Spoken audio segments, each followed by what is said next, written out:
The visual scale of Candi Borobudur establishes it as one of the most prominent World Heritage Sites on the planet. The accepted history of this structure traces its origins to imported Indian Buddhist texts.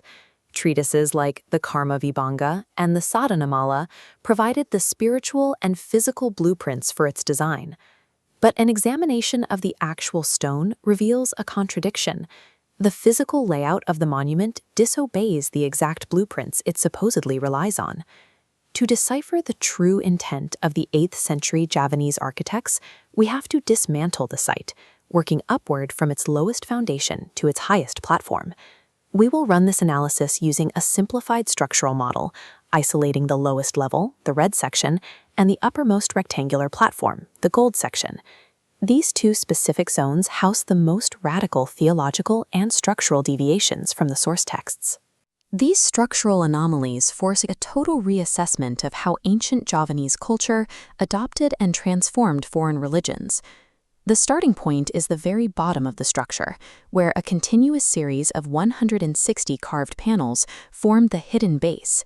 These carvings function as a physical translation of the Karma Vibanga, a didactic guide outlining the strict philosophical laws of cause and effect.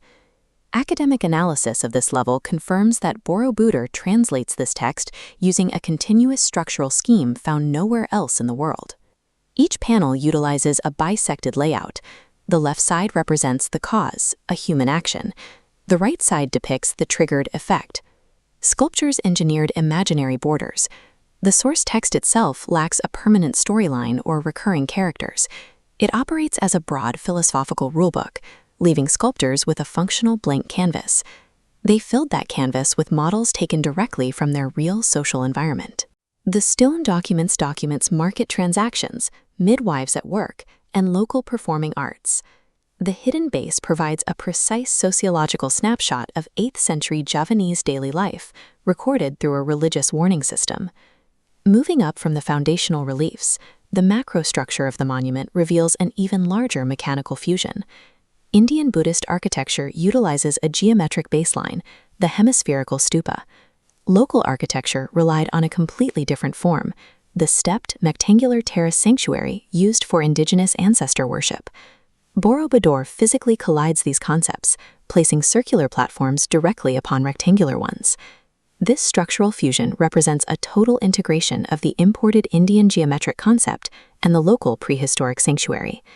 This physical layout maps directly to abstract Buddhist concepts: Bhumi, the stages of a bodhisattva's development, and Dhatu, the realms of existence.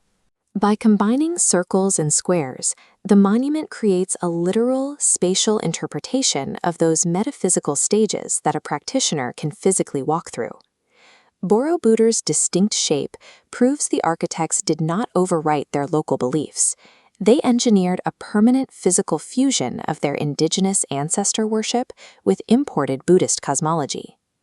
We can track this engineering mindset higher up the monument by investigating the placement of the deity statues along the terraces. Buddhist architecture maps theological hierarchies using a spatial mandala, a geometric plan assigning figures to exact locations.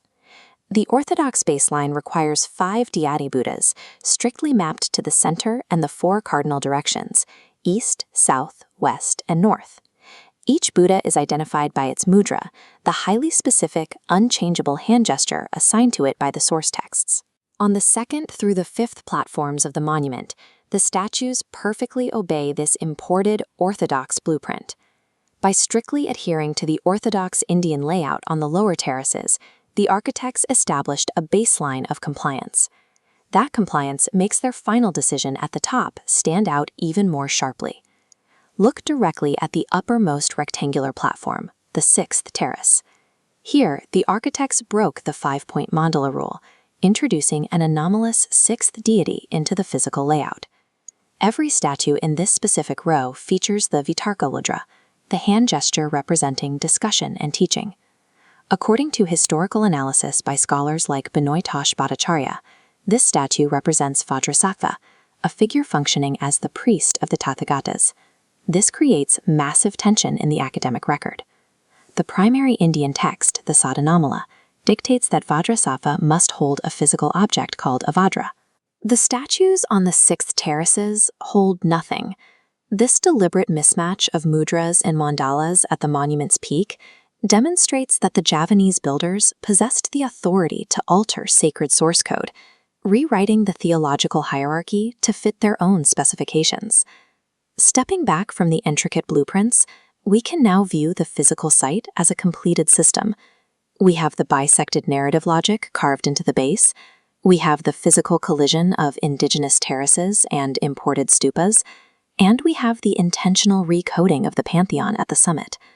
Stacked together, these elements function as a single deliberate design. These deviations are not isolated quirks. They are not construction mistakes or misunderstandings of complex Indian literature. They are the mechanics of an active, highly creative localization of spiritual heritage.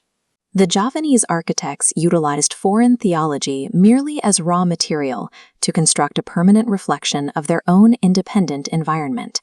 Candi Borobudur is a Javanese masterpiece of theological engineering,